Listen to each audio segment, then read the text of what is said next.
Pas moshës 35 vjeç, trupi i një gruaje fillon të ndryshojë në mënyra që shpesh nuk duken menjëherë. Metabolizmi, tretja, energjia dhe shëndeti i kockave mund të kërkojnë më shumë kujdes se më parë.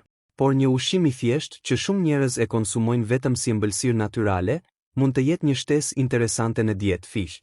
Nëse një grua mbi 35 vjeç i konsumon fisht rregullisht dhe në sasi të moderuara, çfarë mund të ndodhë me trupin e saj?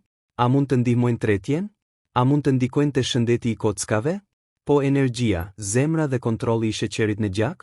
Në këtë video do të zbulojmë çfarë thot ushqyerja moderne për fisht dhe cilat janë përfitimet që ja vlen të njihni pas moshës 35 vjeç. Por qëndro deri në fund, sepse ka edhe një detaj të rëndësishëm. Fisht janë të shëndetshëm, por mënyra dhe sasia në të cilën i konsumoni mund të bëjnë një ndryshim të madh. Çfarë ndodh me tretjen pas moshës 35 vjeç? Pas moshës 35 vjeç, shumë gra fillojnë të vërejnë ndryshime të vogla në tretje. Mund të ndiheni më të rënduara pas ushqimit, të keni më shpesh kapslëk ose thjesht të ndjeni se stomaku nuk funksionon më si më parë. Një nga arsyet është se me kalimin e moshës, mënyra e jetesës, aktiviteti fizik dhe ushqyerja ndikojnë gjithnjë e më shumë në funksionimin e zorëve. Dhe këtu hyn fiq. Fiqt, veçanërisht fisht e thatë, përmbajnë fibra dietike. Fibrat ndihmojnë në rritjen e masës së jashtëqitjes dhe mund të mbështesin lëvizjen normale të zorëve. Për këtë arsye, konsumimi i fiqve si pjesë e një diete të ekuilibruar mund të jetë i dobishëm për personat që nuk marrin mjaftueshëm fibra. Por ekziston një gabim që shumë njerëz bëjnë. Mendojnë se nëse një ushqim është i shëndetshëm, atëherë sa më shumë të hanë, aq më mirë. Nuk funksionon kështu. Fisht e thatë janë më të përqendruar në sheqerna dhe kalori se sa fisht e freskët, sepse gjatë tharjes humbet pjesa më e madhe e ujit. Prandaj, një sasi e vogël mund të jetë më se e mjaftueshme. Dhe ka edhe një tjetër pikë interesante. Nëse konsumoni ushqime të pasura me fibra, duhet të kujdeseni edhe për marrjen e mjaftueshme të ujit. Përndryshe, rritja e menjëhershme e fibrave mund të shkaktojë fryrje ose parehati në vend që t'ju bëjë të ndiheni më mirë. Pra, fisht nuk janë një ilaç magjik për tretjen. Ata janë thjesht një ushqim i pasur me fibra që mund të bëhet pjesë e një mënyre më të shëndetshme të ushqyerit. Por tretja nuk është e vetmja gjë që ndryshon me kalimin e moshës. Pas të 35 ave, kujdesi për kockat dhe mineralet bëhet gjithnjë e më i rëndësishëm. Dhe pikërisht këtu, fisht ka një tjetër avantazh që shumë njerëz nuk e dinë. Fiqt dhe shëndeti i kockave. Pas moshës 35 vjeç, kujdesi për kockat bëhet gjithnjë e më i rëndësishëm.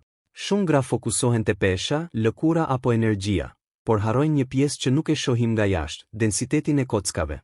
Fisht mund të jenë një ushqim interesant për këtë arsye. Ato përmbajnë disa minerale, përfshirë kalcium, magnez dhe kalium, të cilat kontribuojnë në një ushqyerje të mirë për shëndetin e kockave. Megjithatë, fisht nuk duhet të konsiderohen si burimi kryesor i kalciumit. Një dietë e ekuilibruar duhet të përfshijë edhe ushqime të tjera të pasura me këtë mineral. Dhe këtu duhet të bëjmë një dallim të rëndësishëm. Nëse hani disa fiq her pas here, nuk do të thotë se kockat tuaja do të bëhen papritur më të forta. Shëndeti i kockave varet nga shumë faktorë, ushqyerja në përgjithësi, aktiviteti fizik, marrja e kalciumit dhe vitaminës D, si edhe faktorë të tjerë individual. Por një dietë e mirë ndërtohet pikërisht nga këto zgjedhje të vogla. Për shembull, mund të kombinoni disa fiq të thatë me kos natyral dhe arra. Në këtë mënyrë, vakti juaj përmban fibra, proteina, yndyrna të dobishme dhe minerale. Por fisht kanë edhe një tjetër karakteristikë që mund të jetë interesante për gratë mbi 35 vjeç. Përmbajtja e tyre në fibra dhe sheqerna natyrale mund t'i bëjë një alternativë më të mirë ndaj disa ëmbëlsirave të përpunuara. Në vend të një ëmbëlsire me shumë sheqer të shtuar, disa fiq mund të japin një shije të ëmbël së bashku me fibra dhe mikronutrient. Megjithatë, duhet pasur kujdes me sasinë, veçanërisht kur bëhet fjalë për fiq të thatë. Sepse ajo që duket si një grusht i vogël frutash mund të përmbajë një sasi të konsiderueshme sheqeri natyral dhe kalorish. Pra, sekreti nuk është të hani sa më shumë fiq. Sekreti është t'i konsumoni me mas dhe t'i integroni në një dietë të balancuar. Por tani vjen pjesa që mund t'ju interesojë edhe më shumë. Fiqt nuk lidhen vetëm me tretjen dhe mineralet. Ato përmbajnë edhe antioksidant dhe përbërës bimor, të cilat mund të luajnë një rol në mbrojtjen e qelizave nga stresi oksidativ.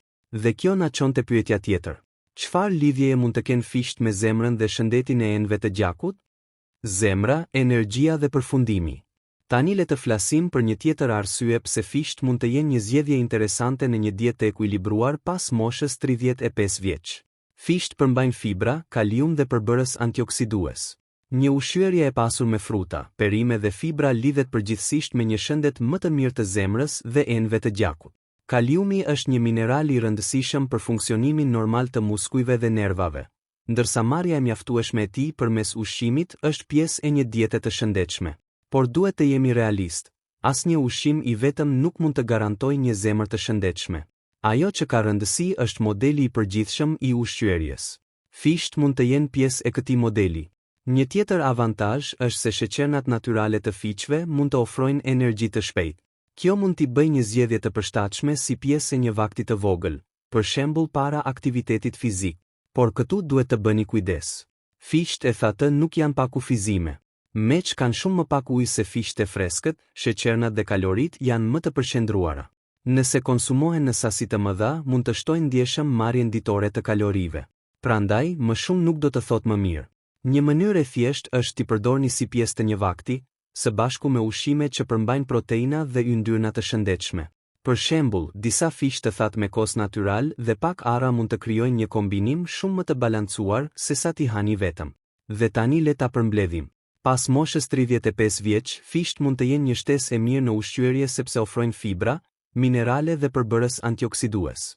Fibrat mund të ndihmojnë funksionimin normal të zorrëve, ndërsa mineralet si kaliumi dhe magnezi kontribuojnë në funksionimin normal të organizmit. Por mos i shikoni si një ushqim mrekullie. Shëndeti ndërtohet nga shumë zakone të vogla: ushqyerja e mirë, aktiviteti fizik, gjumi, hidratimi dhe kontrollet e rregullta shëndetësore. Nëse ju pëlqejnë fisht, konsumojini me masë dhe si pjesë të një diete të larmishme. Dhe mbani mend, pas moshës 35 vjeç, nuk është e nevojshme të kërkoni një ushqim magjik. Ajo që bën ndryshimin është ajo që bëni çdo ditë. Nëse kjo video ju ndihmoi, pëlqejeni, abonohuni në kanal dhe shpërndajeni me një grua që mendoni se duhet ta dëgjojë këtë informacion. Sepse kujdesi për trupin nuk fillon kur shfaqet problemi. Fillon shumë më herët.